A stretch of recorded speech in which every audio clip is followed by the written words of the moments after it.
చాలా భారీ వర్షం కురిసే అవకాశం ఉందని హైదరాబాద్ వాతావరణ శాఖ తెలిపింది. ఈ మేరకు 5 జిల్లాలకు ఆరెంజ్ అలర్ట్, 15 జిల్లాలకు ఎల్లో అలర్ట్ జారీ చేసింది. ఆసిఫాబాద్, మంచిర్యాల, నిర్మల్, పెద్దపల్లి, ఆదిలాబాద్ జిల్లాల్లో భారీ నుంచి అతి భారీ వర్షాలు పడతాయని హెచ్చరించింది.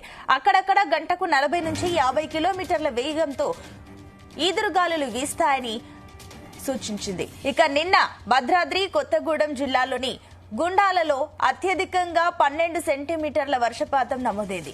రాష్ట్రంలోని 612 మండలాల్లో వర్షాలు కురిశాయి.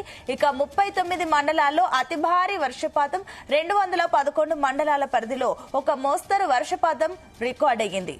కాగా తెలంగాణలో ప్రవేశించిన 2 రోజుల్లోనే నైరుతి రుతుపవనాలు రాష్ట్రమంతటా విస్తరించాయని హైదరాబాద్ వాతావరణ కేంద్రం తెలిపింది.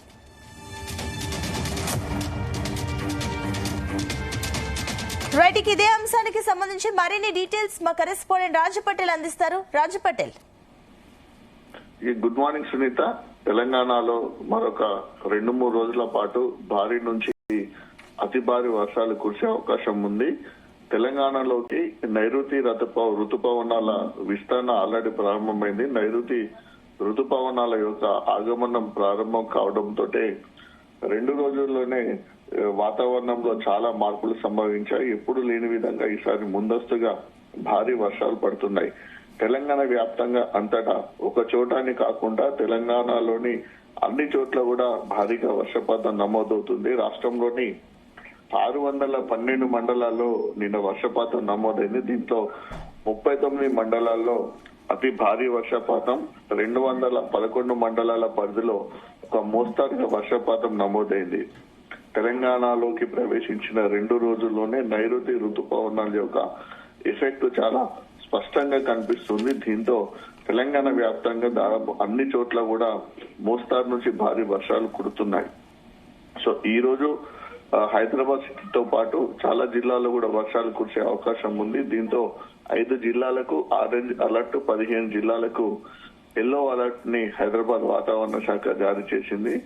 ఆసిఫాబాద్, మంచిర్యాల, నిర్మల్, పెద్దపల్లి, ఆదిలాబాద్ జిల్లాలో భారీ నుంచి అతి భారీ వర్షాలు కురిసే అవకాశం ఉంది కాబట్టి ఈ జిల్లాలకు ఆరెంజ్ అలర్ట్ జారీ చేయడం జరిగింది. దీంతో పాటు అక్కడక్కడ కూడా మన గంటకు 40 నుంచి 50 కిలోమీటర్ల వేగంతో ఈదురుగాలు కూడా వీచే అవకాశం ఉంది. సో నిన్న భద్రాద్రి కొత్తగూడెం జిల్లాలో అత్యధికంగా 12 సెంటీమీటర్ల వర్షపాతం నమోదైంది. చాలా చోట్ల కూడా వర్షాలు ఎక్కువగా పడుతున్నాయి. గత 2-3 రోజుల నుంచి కురుస్తున్నటువంటి వర్షాలతోటి ఖమ్మం జిల్లాలో, భద్రాద్రి కొత్తగూడెం జిల్లాలో భారీగా వర్షపాతం నమోదవుతుంది.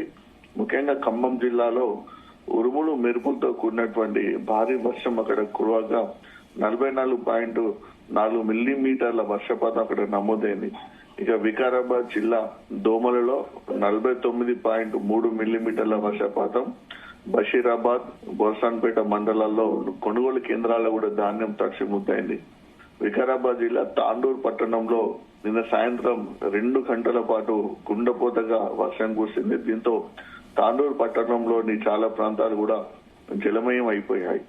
ఆదిలాబాద్ జిల్లాలో కురిసినటువంటి భారీ వర్షంతో జైనత్ మండలం ఉన్నటువంటి సాత్నాల నది ప్రవహిస్తుంది. దీంతో సాత్నాల ప్రాజెక్టులోకి కూడా భారీగా వరద నీరు వచ్చి చేరుతుంది.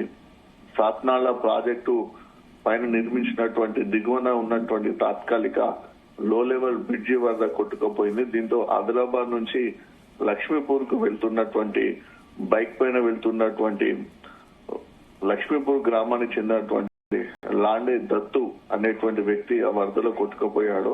అతని ఆచూ కోసం ప్రయత్నాలు జరుగుతున్నాయి. ఇక మహబూబాబాద్ జిల్లా నరసింహపేటలోని పిఎస్ఎస్ కొనుగోలు కేంద్రంలో గత కొద్ది రోజులుగా ఉన్నటువంటి ధాన్యం కాంట పెట్టకపోవడం, కొనుగోలు చేయకపోవడంతో ధాన్యం తడిసిపోయింది. దీంతో రైతులు పెద్ద ఎత్తున కూడా ఆందోళన చేశారు.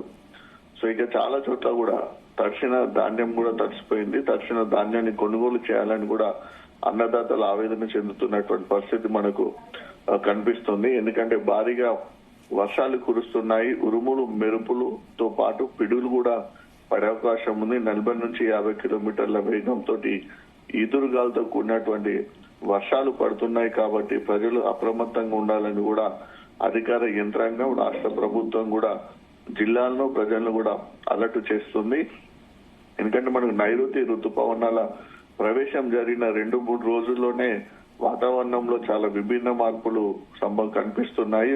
వర్షం ఆల్రెడీ పడిన చోట చాలా కుండపోతగా పడుతుంది, మిగతా చోట్ల చల్లని వాతావరణం ఉంటుంది.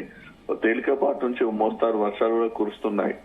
కాబట్టి ఈ వెదర్ కు అనుకూలంగా కూడా ప్రజలు అప్రమత్తంగా ఉన్నారని కూడా సూచించడం జరిగింది. ముఖ్యంగా ఈదురుగాలు అనేవి చాలా ఎక్కువగా వస్తున్నాయి. ఈదురుగాల ప్రభావంతో భారీగా చెట్లు కింద పడిపోతున్నాయి. దీంతో ట్రాఫిక్ అంతరాయం ఏర్పడుతుంది. దాంతో పాటు ఈదురుగాల వలన ఇంటి ఉన్నటువంటి పైకప్పు రేకుల షెడ్లు గాని, గుడిసెలు గాని, కప్పులు గాని కూడా లేచిపోయి అట్లా కూడా ప్రజలకు ఇబ్బందులు ఎదురవుతున్నాయి. కాబట్టి ఎప్పటికప్పటికి అలర్ట్ గా ఉండాలి కూడా ప్రభుత్వం అప్రమత్తం చేస్తుంది. ఏపీ, తెలంగాణ 2 రాష్ట్రాల్లో కూడా నైరుతి ఋతుపవనాల ప్రభావం చాలా కనిపిస్తుంది. దీంతో పాటు తమిళనాడు, కేరళ, గోవా, ముంబై ఈ రాష్ట్రాల్లో కూడా భారీగా వర్షపాతం నమోదవుతుంది. దీంతో ఇటు మనకు దక్షిణ భారతదేశం అంతా కూడా నైరుతి ఋతుపవనాల యొక్క ఆగమన ప్రారంభమైంది. కాబట్టి ఎఫెక్ట్ మనకు కనిపిస్తుందని చెప్పొచ్చు సునీత. ముఖ్యంగా తెలంగాణలో మనకు సంబంధించినటువంటి ఇప్పుడు కురుస్తున్నటువంటి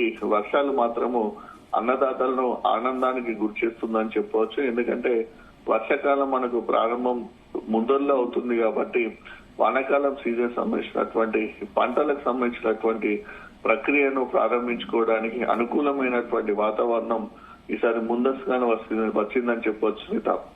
ముఖ్యంగా మనకు ఎర్లీగా అంటే ఇప్పుడు వానాకాలం సీజన్ లో ఇది రబీ సీజన్ అంటాము. ఈ సీజన్ లో మొదటగా పత్తి విత్తనాలు విత్తుకుంటారు. పత్తి విత్తనాలకు తొలకరి చిరుజల్లులు పడితే సరిపోతుంది. ఎందుకంటే దుక్కులను దున్నుకోవడము, పత్తి విత్తనాలను నాటడము, అవి మొలకెత్తడం లాంటికి భారీగా వర్షపాతం నమోదు కావాల్సిన అవసరం లేదు. ఒక మోస్తారు నుంచి తేలికపాటు వర్షాలు నమోదైతే సరిపోతుంది. సో ఆ పరిస్థితి ఇప్పుడు మనకు కనిపిస్తుంది. కాబట్టి పత్తి విత్తనాలు విత్తుకోవడానికి మాత్రం రైతులకు చాలా అనుకూలమైనటువంటి వాతావరణం ఉండడంతో ఇప్పటికే వానాకాలం సీజన్ సంబంధించిన వ్యవసాయ ప్రక్రియను కూడా ప్రారంభించారని చెప్పవచ్చు.